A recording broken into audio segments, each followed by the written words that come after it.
Hello students, welcome back. So today in our physics class we will going to discuss your NCERT exercise questions. So your first question is, in which of the following examples of motion can the body be considered approximately a point object? तो एक चीज़ आ रही है इसमें point object. So let me explain point object because हमने point object को पूरे chapter में कहीं भी डिस्कस नहीं किया है, क्योंकि ये मोस्टली क्वेश्चंस में पूछा जाता है, इसलिए इसको हम यहाँ पर डिस्कस करेंगे. सो पॉइंट ऑब्जेक्ट क्या होता है? देखिए, वो ऑब्जेक्ट जो अपने साइज़ के कंपैरिजन में बहुत ज़्यादा डिस्टेंस ट्रैवल करता है, बहुत लंबी डिस्टेंस ट्रैवल करता है, उसको हम as a point object consider करते हैं. राइट. फॉर एग्ज़ाम्पल, एक कार है, आप कार से दिल्ली टू मुंबई जा रहे हो, तो वो कार दिल्ली टू मुंबई जाने के डिस्टेंस के कंपैरिजन में उसका साइज़ बहुत छोटा है, तो वो कार उस डिस्टेंस के लिए as a point object work करेगी. क्लियर? इसी तरह आपके ये जो क्वेश्चंस आपसे पूछे गए हैं, इसी टॉपिक पे बेस्ड पूछे गए हैं कि क्या हम किन ऑब्जेक्ट्स को हम पॉइंट ऑब्जेक्ट्स कंसिडर कर सकते हैं और किन को नहीं कर सकते. तो आपका फर्स्ट जो पॉइंट है वो आता है, a railway track moving without jerks between two stations. A railway carriage. Carriage क्या होता है? रेल का डब्बा. क्या करता है? बिना रुके दो स्टेशंस के बीच ट्रैवल करता है. तो अगर तो क्या वो पॉइंट ऑब्जेक्ट कंसिडर किया जा सकता है रेल के डब्बे को? तो आप यहाँ आपको आंसर यस और नो में नहीं देना है, क्योंकि ये 8th और 7th क्लास तो है नहीं कि आपको एज इट इज़ क्वेश्चन पूछा और आपको या तो उसका यस लगाना है या नो लगाना है. आपको लॉजिकली सोचना है, जो वहाँ लॉजिक लग रहा है उसको भी आपको एज अ रीज़न लिखना है कि अगर ऐसा है तो हम कंसिडर करेंगे, अगर ऐसा नहीं है तो हम कंसिडर नहीं करेंगे. तो पॉइंट ये आता है कि अगर दो स्टेशंस के बीच की डिस्टेंस काफ़ी ज़्यादा है तो हम रेलवे कैरेज को, क्योंकि रेलवे कैरेज उस डिस्टेंस के कंपैरिजन में छोटा होगा, तब हम रेलवे कैरेज को एज अ पॉइंट ऑब्जेक्ट कर सकते हैं कंसिडर, अदरवाइज़ नहीं कर सकते. अगर दो रेलवे स्टेशंस के बीच में डिस्टेंस बहुत ज़्यादा कम है तो रेलवे कैरेज को हम क्या करेंगे? As a point object consider नहीं कर सकते. ओके. सेकेंड पॉइंट आपका आता है, a monkey sitting on the top of a man cycling smoothly on a circular track. एक मंकी है जो एक पर्सन के सर पर बैठा हुआ है और क्या कर रहा है? पर्सन एक सर्कुलर पाथ पर साइकिलिंग कर रहा है. राइट. तो क्या हम उस मंकी को पॉइंट ऑब्जेक्ट कंसिडर कर सकते हैं? देखिए, मंकी का साइज़ अगर सर्कुलर पाथ पर ट्रैवल की गई डिस्टेंस के कंपैरिजन में कम है तो हम मंकी को as a point object consider कर सकते हैं, अदरवाइज नहीं कर सकते. तो आपको विद लॉजिक ये लिखना है कि yes, we can consider monkey as a point object if and only if the distance on the circular path traveled by the monkey is larger than his size. Okay. तो आपको ऐसे करके लिखना है. थर्ड आपका पॉइंट आता है, spinning cricket ball that turn sharply on hitting the ground. एक स्पिनिंग क्रिकेट बॉल, आपने स्पिन करते हुए बॉलर्स को देखा होगा, तो स्पिन जब बॉल करती है वो क्या करती है? डायरेक्ट जब थ्रो करता है बॉलर बॉल को, तो वो एक जगह टप्पा खाती है, देन शार्पली हिट करके निकल जाती है. राइट.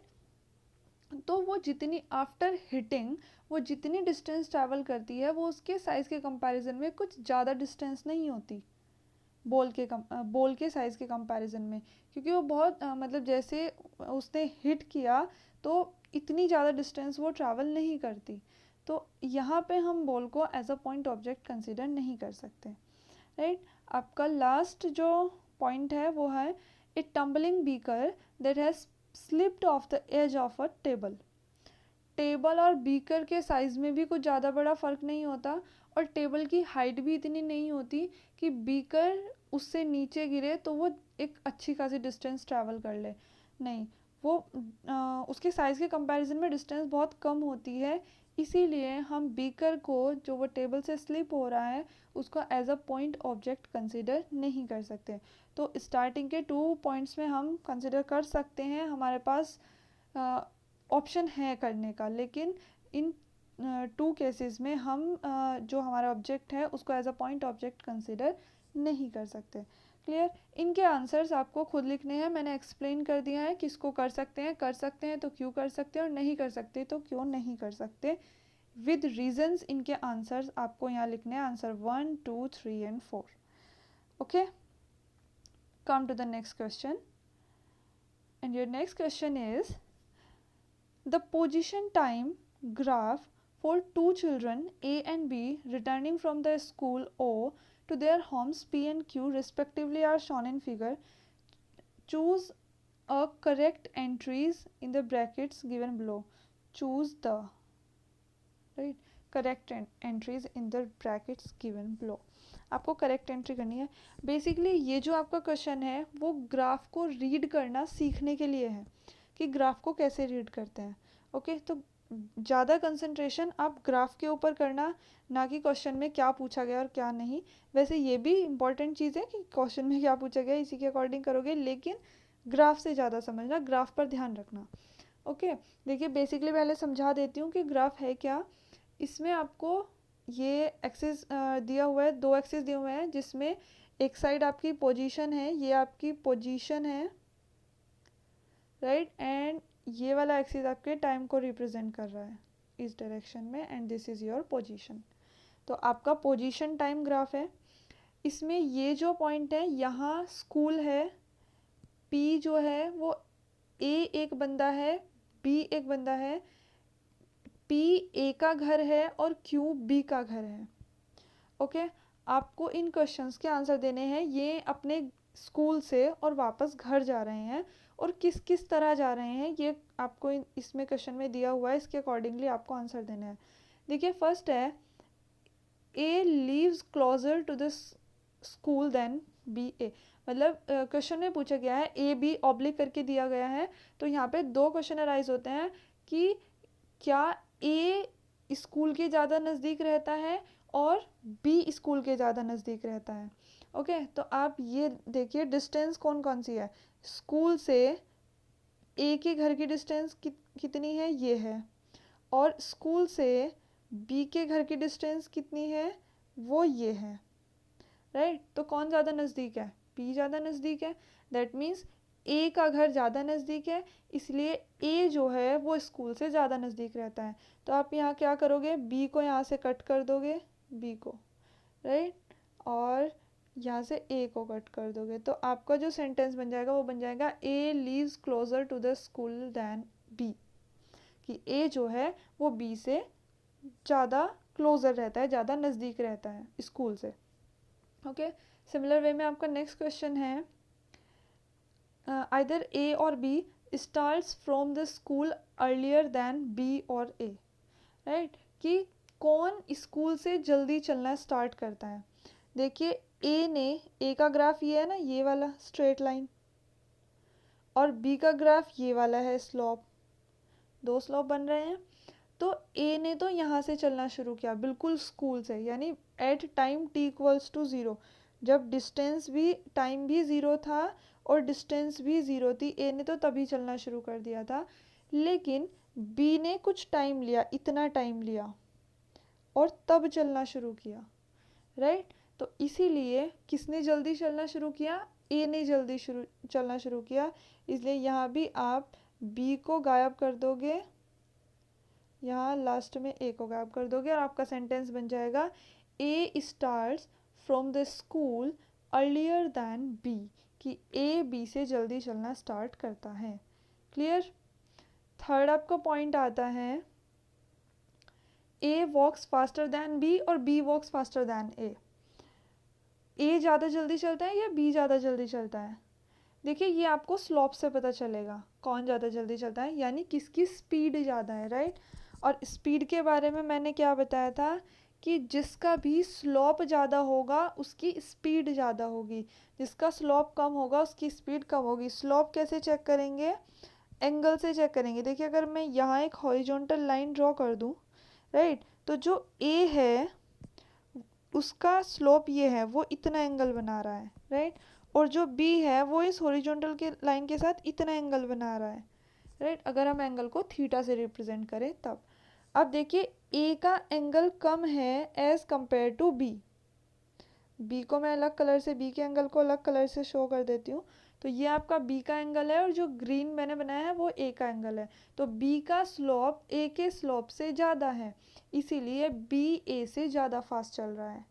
ओके, आप यही लिखेंगे कि the slope of B is more than slope of A, so B walks faster than A. तो यहाँ आप ए को हाइड कर देंगे और आपका सेंटेंस बन जाएगा B walks faster than A. Clear. Next आपका जो पॉइंट आता है वो आता है A and B reach home at the same or different time. A और बी अपने घर एक ही टाइम पे पहुंचते हैं या अलग अलग टाइम पे पहुंचते हैं। देखिए बी ये है, यहाँ से चलना स्टार्ट करता है और यहाँ पहुंचता है, राइट। यही तो है क्यों, यही उसका घर है। कितने टाइम पर पहुंचता है, टाइम के लिए परपेंडिकुलर टाइम के एक्सिस पे डालना पड़ेगा। ओके, बी ये है आपका, तो टाइम का जो परपेंडिकुलर डालेंगे वो टाइम के एक्सिस पे डालेंगे और डिस्टेंस कितना उसके घर तक की डिस्टेंस ट्रैवल करी, तो ये परपेंडिकुलर हम डिस्टेंस के एक्सिस पे डालेंगे। तो बी का टाइम तो ये हो गया आपका यहाँ, एंड ए का टाइम क्या है, ए यहाँ से चलना स्टार्ट करता है और यहाँ तक पहुँचता है, राइट। परपेंडिकुलर ड्रॉ करके पता चलता है हमें हमने डिस्टेंस कितनी ट्रैवल की और टाइम कितना लिया। देखिए पी पॉइंट यहाँ था ना, तो इतनी डिस्टेंस ट्रैवल की होगी तो उसके स्लॉप पर यहाँ से परपेंडिकुलर ड्रॉ करेंगे। कितना टाइम लिया उसके लिए टाइम के उस पर परपेंडिकुलर ड्रॉ करेंगे, तो आपने इतना टाइम लिया और इतनी डिस्टेंस ट्रैवल की, राइट। तो अलग अलग टाइम लिया ना, बी ने इतना टाइम लिया पहुँचने में और ए ने इतना टाइम लिया पहुँचने में, राइट। तो A and B reaches at home at, same को काट देंगे, different time. Clear. Last point है आपका A and B overtakes B and A on the road once or twice. A, क्या ए बी को ओवरटेक करता है या बी ए को ओवरटेक करता है और कितनी बार ओवरटेक करते हैं, राइट। ये पूछा है आपसे। तो अब देखिए पहले ये बताइए ओवरटेक कौन करेगा, बाद में चलने वाला या पहले चलने वाला। ए ने तो अपनी स्पीड पहले ही स्टार्ट कर दी थी तो वो तो चला गया होगा। बी ने बाद में चलना स्टार्ट किया तो ऑब्वियस सी बात है कि बी ही ए को ओवरटेक करेगा, राइट। तो आप क्या लिखोगे, बी ओवरटेक्स ए। और कितनी बार ये एक दूसरे से मिल रहे हैं, यही तो मिले ना, तो एक ही बार ओवरटेक किया। तो इसीलिए आप यहाँ ए को कट कर देंगे, यहाँ बी को कट कर देंगे और आपका सेंटेंस बन जाएगा B overtakes A on the road once, एक बार। क्लियर। इस तरीके से आप क्वेश्चंस लिखेंगे। ये मैंने क्वेश्चंस कुछ लिख भी दिए हैं। ओके, देखिए यहाँ पे एक मिस्टेक हो गई है इस क्वेश्चन में, डी पॉइंट में। A and B reaches home at not same different time, तो आप इसमें डिफरेंट लिखेंगे सेम की जगह। क्लियर। ओके।